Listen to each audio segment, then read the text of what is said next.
Now, many laws will be codified in provinces that had never seen written law codes before. So you're going to see many laws be codified in provinces that had never seen written law codes before, and Persian law was noted for its consistency and its impartiality.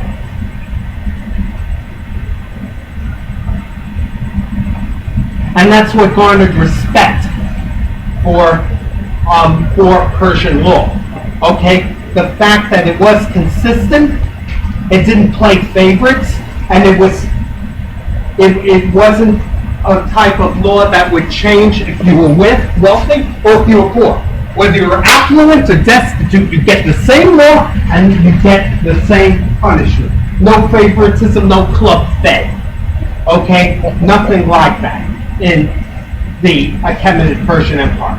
Taxes are now based more accurately on the carrying capacity of the land over several years.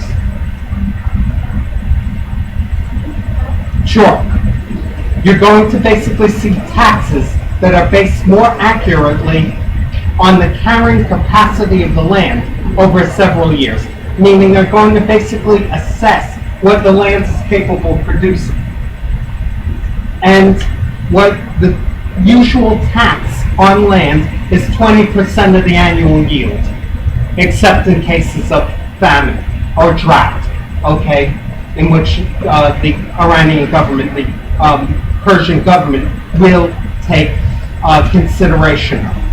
But it's approximately 1/5 of the annual yield. Now, taxes will be collected in each satrapy.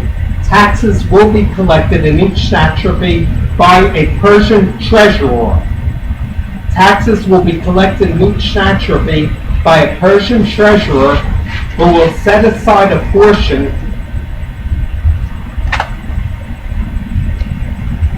for the local government,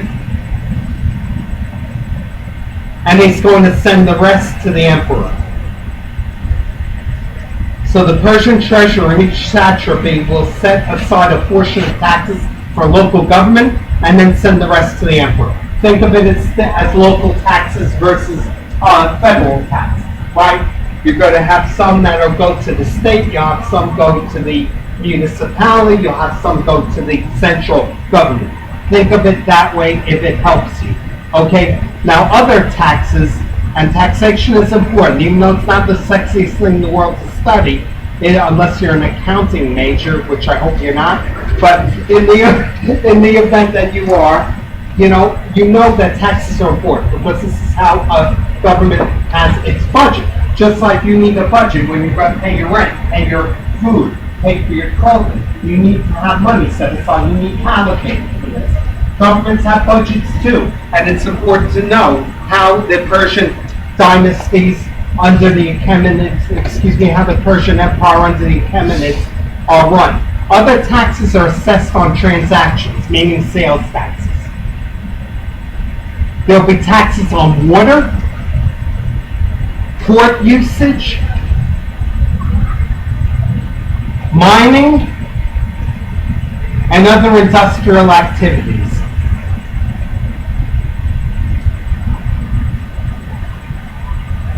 So you're going to see other taxes assessed on transactions, water, port usage, and mining, and other industrial activities. Now, there'll be one tax-exempt region, and that will be the homeland for Persia. That is a province of Fars. Fars will be exempt from all taxes. But everyone else has to pay them. But what's interesting is that certain regions will only pay their taxes in certain ways. And I'll explain to you what I mean. When Babylonia pays taxes, they will pay in silver. North India will pay in gold. And the portions of northern Arabia that pay taxes to the Achaemenid Persian Empire are going to pay their taxes in frankincense. Frankincense is an aromatic resin. Meaning, in effect, it's a resin that has perfume-like qualities. Okay? Those are one of the gift items you know that are given to the Christ shop. Sean, yes? Not having like come up on the gold and silver wise falling value every year. Very rarely. Because precious metals had universal value in the Persian Empire, they were always accepted for any method of payment and always a preferred method of payment. In the event that you would pay in non-precious commodities, you would have to give, of course, a great deal more, say of frankincense, than, say, gold coinage. Yes? It's run directly by the shop itself. Yes, Patrick? North India. We'll talk about that when we get to it. Yeah, usually agricultural surplus. Right, as you thought about it. And Josh and then Cindy. So the 20% the agricultural tax, that would be converted into gold and then shipped to the capital? For the frankincense, it actually take it the way it is and ship it. Well, not frankincense, like let's say North Africa or Babylonia, or North India or Babylonia, that you said they paid taxes in gold. Right. That's, let's say they had fields, they planted stuff, then they Oh, okay, no. Okay, I understand what you're saying. If it's agricultural taxes, you get 20% of the yield. So they send But- actual food? They're going to send food. That will be known as taxes in kind. Taxes in kind, Josh, are when you pay your taxes in a commodity rather than specie. Okay? Now, for gold, silver, and frankincense, farmers are not going to produce that. The people that pay that are going to be people that tend to live in towns and cities. Like if you're paying a port tax, you pay it in gold or silver. Exactly. That's what I meant by taxes on port usage, taxes for water, taxes for mining. You would pay in those commodities. Okay? And Simeon? When the Spain were bringing over a lot of gold and silver from the New World, there was inflation because they had so much silver and gold in their economy. Did something similar happen to the Persian Empire because there was so At much? times, but I will tell you that the influx wasn't as dramatic as it was during Spain's reign over the Americas. It wasn't Spain's reign over the Americas was primarily extractive. And that's one thing they really look for. That's what Cortez looked for. That's what the Pizarro brothers looked for. That's what Valdivia, Coronado, Cabeza de Vaca, and the various other Spanish conquistadores or would-be conquistadores looked for. But generally speaking, gold wasn't found throughout the Persian Empire, only in pockets. So the idea of having a golden glut, basically create these inflationary spirals, that was rarely the case. Okay? Sure. And Eric, did you have a question or comment? Yes, my question I missed a little bit. That's okay. Bars is exempt from taxes because they were. The creche for the Achaemenid Persian Empire. That's where the Persians came from. Okay, that's their origin. That's their city of origin. Okay? Now, to integrate the realm and accelerate commerce and tax collection. To integrate the realm and accelerate commerce and tax collection. Remember that this is important because trade and money is the lifeblood of any empire. You can't do anything without revenue collection. Darius is going to build a vast system of transportation arteries. Darius is going to build a vast system of transportation arteries which Cyrus had originally started to construct. So Darius is going to build, in other words, a huge road network. And the most heavily traveled road network will be the Sardis to Susa road network.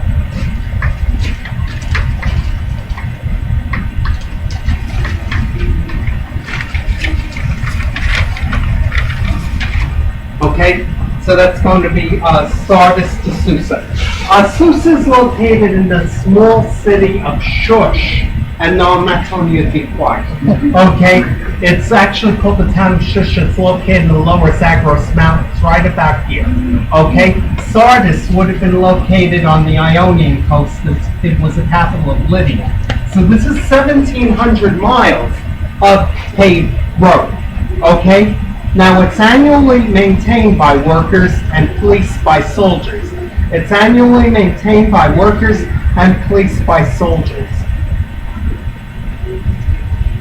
It's composed primarily of hard-packed earth. It's composed primarily of hard-packed earth, which is leveled and paved with stone as needed.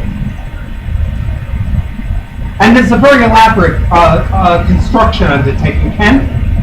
Is this, sort of like, it's a plate?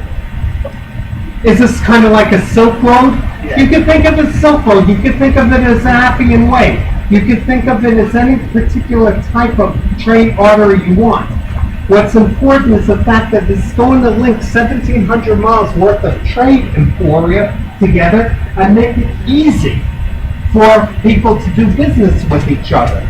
Now, what's going to happen is along this highway there are 4 heavily guarded checkpoints, 7 ferry crossings, and there are 111 inns that are spaced apart.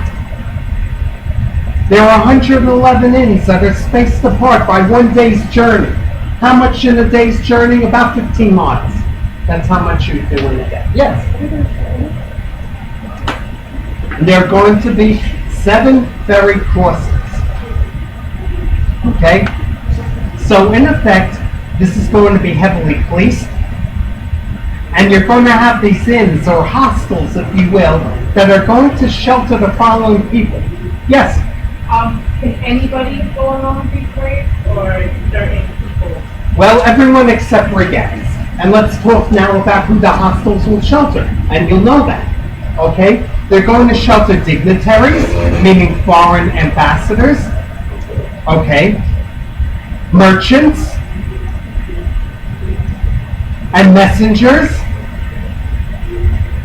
And they're going to be stationed in, even though they don't use this term for it, this term will be used basically for the enclosures in the Silk Road and Muslims trading caravans, but what are referred to as caravanserais.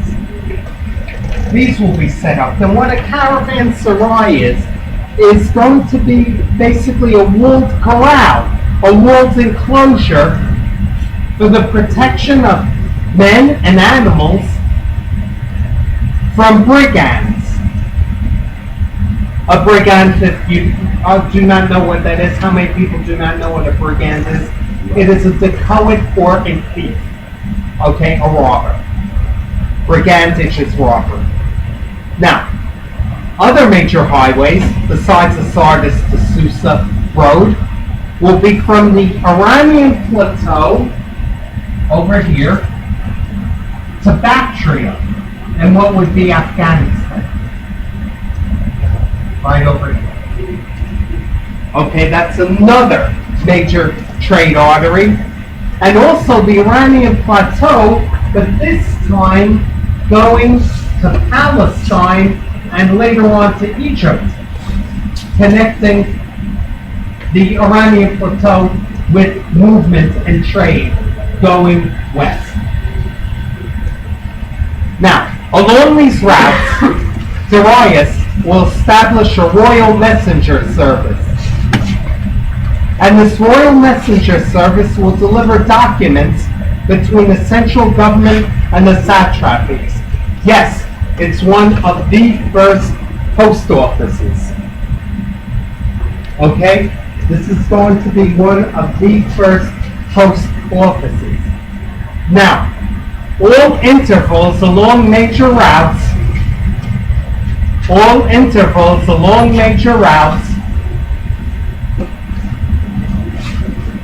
will have relay systems.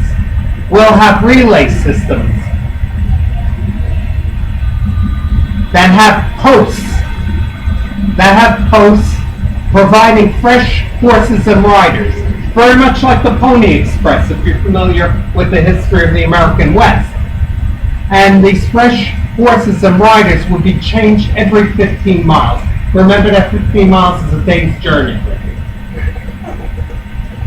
And you don't have to take down what I'm going to tell you next, but this is what Herodotus says about the Persian royal messengers. And this will sound very familiar to you. Nothing stops these couriers from covering their allotted stage in the quickest possible time. Neither snow, rain, heat, nor darkness. What does this sound like, the motto? Very good. Very good, Erica. This is basically where the United States Post Office took its logo from. Okay? Strangely enough. So basically, anytime you hear some Iran bashing, you could just mention, well, your post office has basically a saying that relates to the Iranian trade networks. Okay, they probably wouldn't even know that themselves. They probably tell you, want to buy a book of stamps? Or get out of here, buddy. You don't have the time for a wise guy. Okay.